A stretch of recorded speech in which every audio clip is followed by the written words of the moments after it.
Now, Wave 31 Storm Tracker Chief Meteorologist Jeff Castle with 31 Triple Doppler. Another beautiful day unfolding out there, Jeff. Yes. It's going to get hotter soon.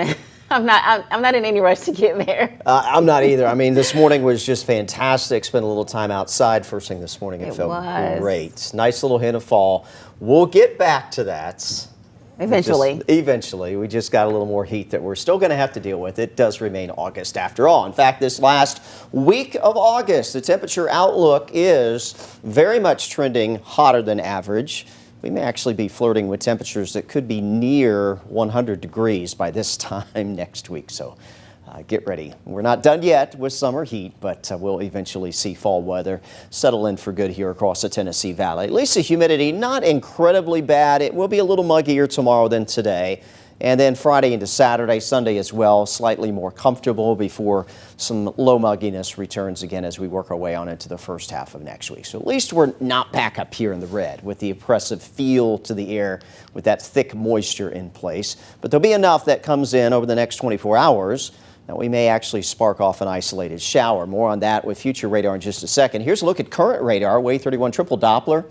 Our 3 live radars looking for rain, not finding it, but this time tomorrow, maybe a couple isolated showers out there. Let's show you the latest here with future radar. Starting off this afternoon, we'll have great weather heading on into this evening, and quiet conditions will continue tonight. But notice there is some cloud cover that comes back in. Again, we will see a bit of moisture returning to the atmosphere, and that could set the stage for an isolated shower tomorrow. I think most of us dry first thing in the morning. Lunchtime tomorrow, maybe a couple isolated spots of light showers out there. Nothing that looks widespread or significant, but again, won't rule it out. Here's 3 o'clock tomorrow afternoon.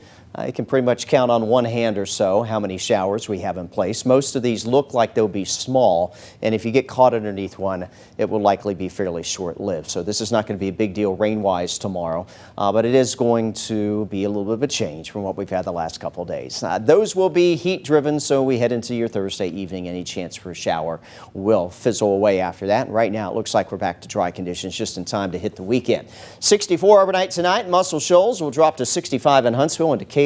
66 in Guntersville and Scottsboro. Not as cool as the 50s that most of us saw this morning, but still very pleasant as you wake up and step out first thing tomorrow morning. By 8 o'clock for that drive-in, we'll be into the low 70s. By 11 o'clock in the morning, making our way into the 80s. And tomorrow I expect to be just a few degrees warmer than today turned out, but still running below average for this time of year with afternoon temperatures mostly into the upper end of the 80s. Might hit 90 there in Muscle Shoals. We'll go 87 for Huntsville, 89 in Decatur, Scottsboro around 86, and 84 tomorrow over in Fort Payne. Here's your Wave 31 Storm Tracker 10-day. We'll continue to get a little bit hotter day by day into the weekend, back into the low 90s in most spots by Saturday, Sunday, but the mornings won't be bad as we continue to see those overnight lows running mostly into the 60s. There's your heat next week. I wish I could say it wasn't coming back, but again, it is August, and we can't expect to immediately jump into fall. Temperatures in the mid-90s Monday, Tuesday. Right now, Wednesday, Thursday, probably the hottest days next week. We could be pushing into the upper 90s. We might see 100 degrees in a spot or two. Certainly would not be surprised if that occurs. The forecast, though, will remain a quiet one most of next week, and then towards the end of the week, and as we get ready to head into that Labor Day weekend, hard to believe now, that is now showing up on your 10-day. That'll be the next change. Cold front moving into the picture, likely increasing our rain chances. We'll need it at that point. More importantly, it will start to bring the temperatures back down just a little bit from what we'll have around the middle of next week. Hopefully Labor Day won't be a scorcher so we can get out and enjoy it outdoors. Yeah, we don't want it too hot. We don't want it too wet either. So I'll be watching those rain chances heading into next weekend very closely as well. Jeff, thank you. You have an